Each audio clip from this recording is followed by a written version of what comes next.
Саламатсыздарбы балдар. Кайрадан экран аркылуу мен силер менен көрүшүп жатканыма абдан кубанычтамын. Балдар, сабагыбыздын алдында окуу куралдарыбызды даярдап, сабакка көңүл бурабыз.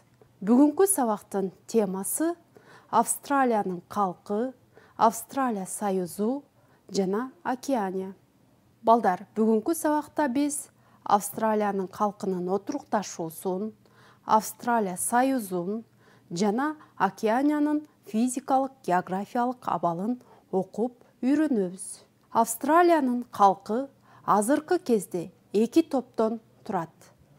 Жергиликтүү тургундардан, аборигендерден жана калктын негизги бөлүгүн түзүүчү көчүп келгендердин укум-тукумдарынан англиялык, австралиялыктардан турат.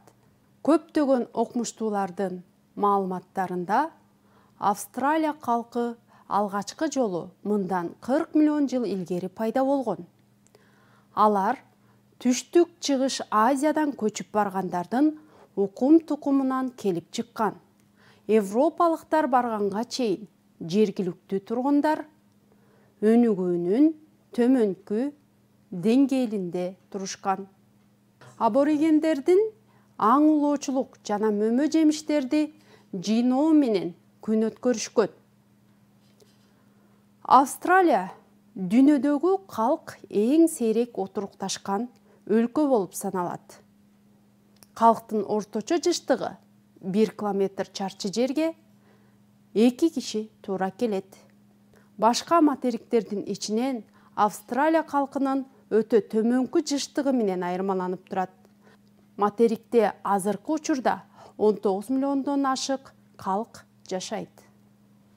Австралиянын калкынын 85% чоң-чоң шаарларда жашашат.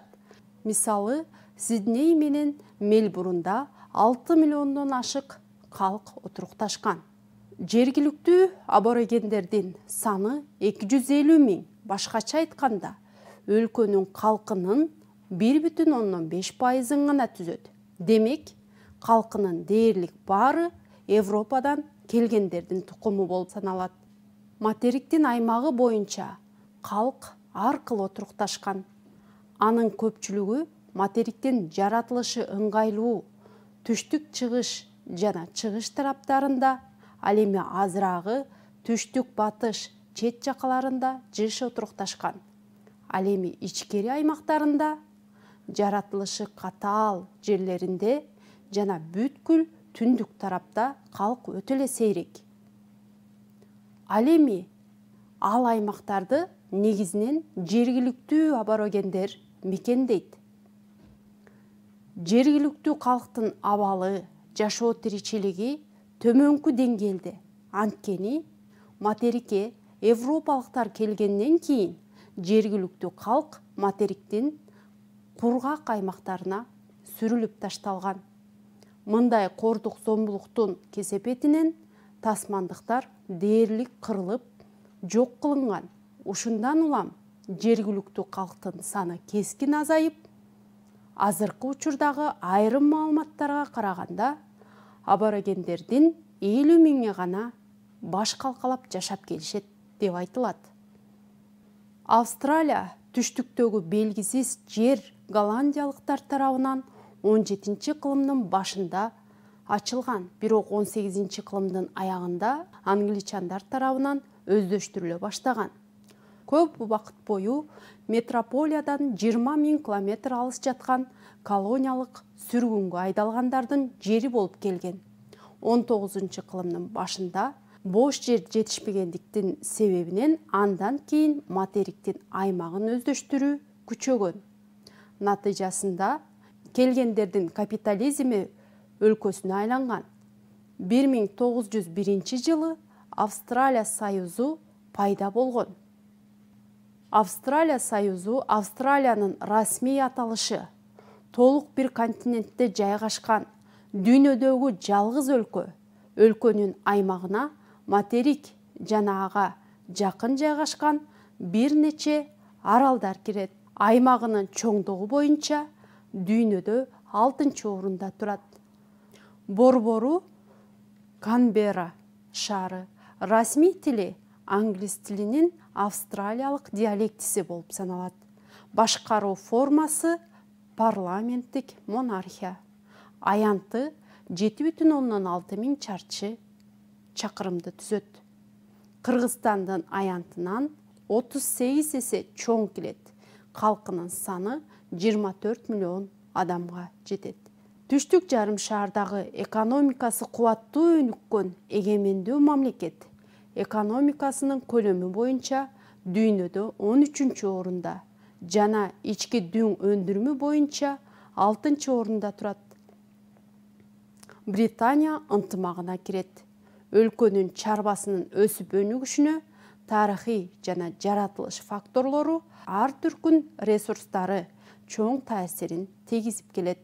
Кен байлыктары, тоо кен өнөр жайы тармактарын өнүктүрүү жана машина куруу, химия жана тамак аш өнөр жайы тармактары тез өнүгүүдө.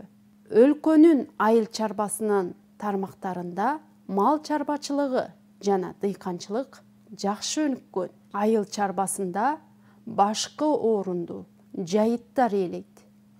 Өлкөнүн аймагынын 80%-дан ашык жерлери табыгый жайыттар. Австралия асыл тукум койлордун саны жана жүн кыркып алуу жагынан дүйнөдө алдыңкы орундарда турат. Бодо малдардан негизинен сүт берүүчү асыл тукум уйлар көбүнчө өлкөнүн түндүк чыгышында багылат. Дыйканчылыкта дан өсүмдүктөрү, анын ичинен буудай көп эгилет жана тышкы экспортко чыгарылып турат. Сугат жерлеринде кант кызылчасы, жүзүм, цитрус өсүмдүктөрү өстүрүлөт. Океания физикалык географиялык абалы. Тынч океандын борбордук, батыш бөлүгүндөгү жана Австралия материгинин түндүк чыгышындагы аралдардын тобу Океания деп аталат. Океания аянты 1,3 миллион чарчы километр. 7000ден ашык аралдардан турат. Алардын эң ирилери Жаңы Гвинея аралы, Жаңы Зеландия аралы. Океаниянын аянтынын 80%-ын түзөт. Аралдар жайгашышы боюнча Меланезияга, эң батыштагы ири аралдары, жана Микронезияга, бул түндүктөгү майда аралдар. Ал эми 3-чү Полинезияга бөлүнөт. Келип чыгышы боюнча аралдар материктик, жанар тоолук жана коралдык болуп бөлүнөт. Алар литосфералык плиталар менен байланышта пайда болушкан. Материктик аралдарга аянты боюнча чоң бул Жаңы Гвинея жана Жаңы Зеландия аралдары кирет. Жанар тоо аралдары Гавайи, Самоа, Маркиз жана башка майда бир топ аралдардан турат. Ал эми коралдык аралдар коралл рифтерин жана жалпак атолдорду камтыйт. Аларга Маршалл, Каролин сыяктуу майда аралдар таандык. Рельефи. Океания аралдарынын рельефи өтө ар түрдүү. Анын түзүлүшүнө тектоникалык кыймылдардын, геологиялык түзүлүшүнүн таасири да чоң. Микронезиянын батышы Меланезия жана Жаңы Зеландия аралы тоолуу келет. Айрым тоолордун бийиктиги 4500–5000 метрге чейин жетет. Ал эми Жаңы Гвинея тоосунда Майя чокусу 5029 метрге чейин көтөрүлүп жатат. Бул бүткүл Океания боюнча эң бийик тоо болуп эсептелет.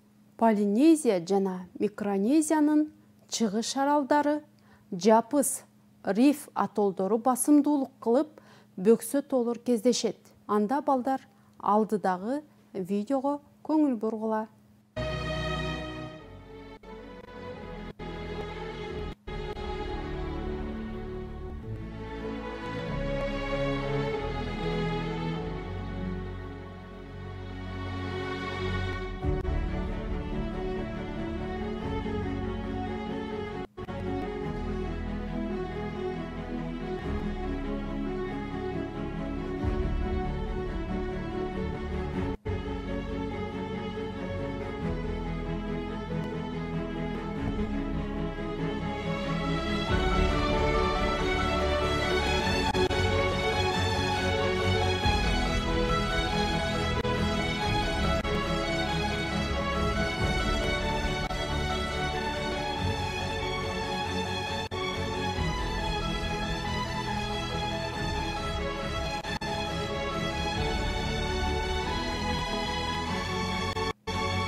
Океаниянын аралдарынын түпкүрүнүн кен байлыктары алардын келип чыгышына, геологиялык түзүлүшүнө байланыштуу. Мисалы, Жаңы Гвинея көмүр, нефть, боксит казылып алынып өндүрүлөт. Жаңы Каледонияда никелдин, хромдун жана башка металл рудаларынын кендери бар.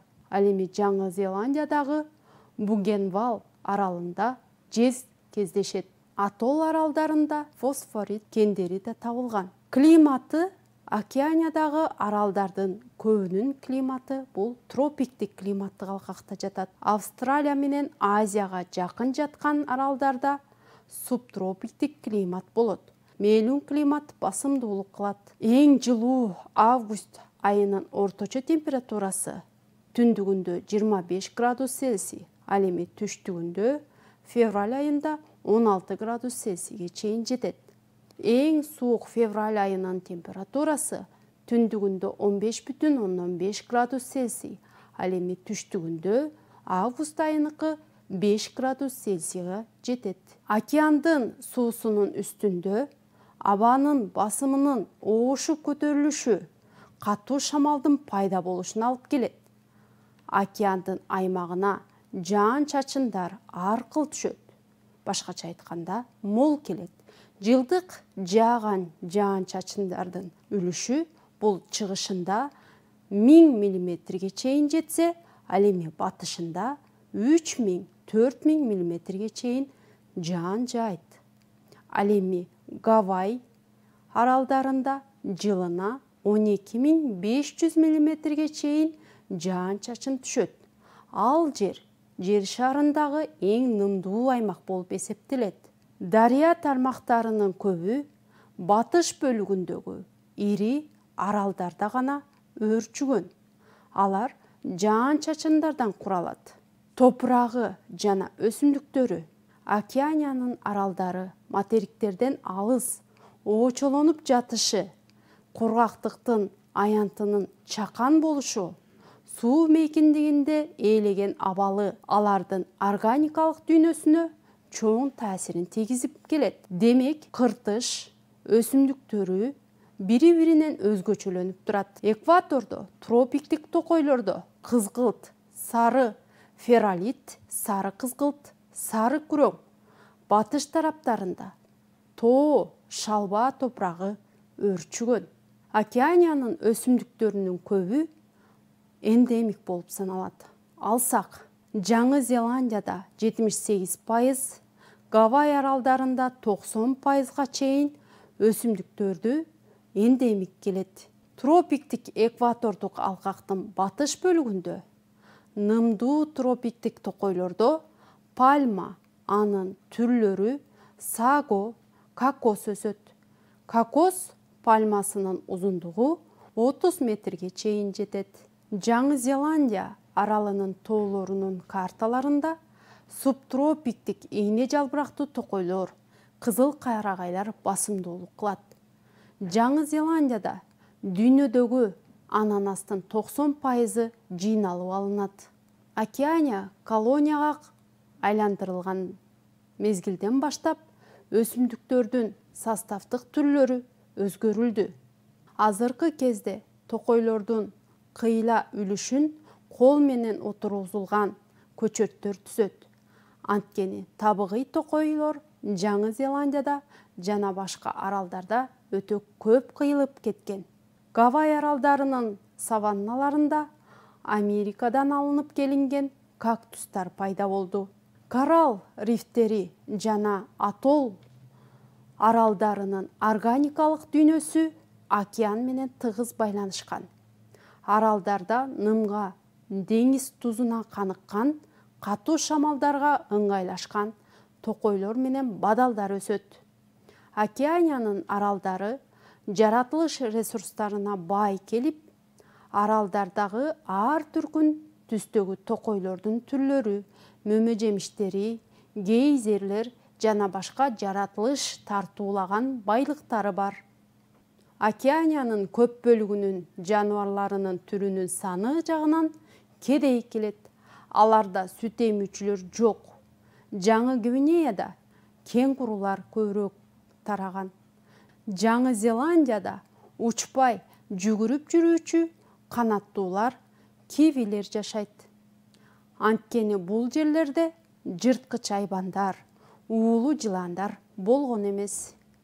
Океаниянын калкы 2010 жылдагы маалыматтар боюнча 10,7 миллион. Океанияга калктын отурукташуусу жана азыркы кездеги калкы Океанияга мындан нечен миң жылдар мурун эле отурукташып калышкан. Бирок ал жака адам баласы качан байырлап калганы азыркыга чейин илимде так маалымат жок. Илимий маалыматтарга караганда, Океанияга түштүк-чыгыш Азиядан барышкан адамдар отурукташкан. Норвегиялык саякатчы Тур Хейердалдын гипотезасы боюнча Америкадан көчүп барышкан элдерде жашашат. Океаниянын тургундары деңизде суучулдар жана кеме куруучулар болушкан. Бардык аралдарда дээрлик калк отурукташкан. Ал жергиликтүү элден көчүп келген жана аралашып кеткен калктан турат. Жаңы Зеландиянын калкынын көпчүлүгү Европадан көчүп келгендердин укум-тукумдарынан турат. Бул өлкөнүн калкынын 4/3 бөлүгү англиялыктар жана жаңы зеландиялыктар түзөт. Жергиликтүү калктар маори болгону 9% гана түзүшөт. Азыркы калкы көбүнчө дыйканчылык менен кесиптенишет. Алардын жаратылышы адам баласынын чарбачылык иш аракетинин таасиринен улам өтө тез өзгөрүлүп бара жатат. Токой жыгаштарынын баалуу түрлөрүнүн ыраатсыз көп кыйылып, өрттөлүп, жок болушу, жээктеги суулардын ар кандай ыплас заттар менен булганышы Океаниянын жаратылыш комплекстерин аянычтуу абалга, өзгөрүүлөргө алып келүүдө. Балдар, ушул менен сабагыбыз соңуна чыкты. Кийинки сабакта жолукканча саламатта тургула.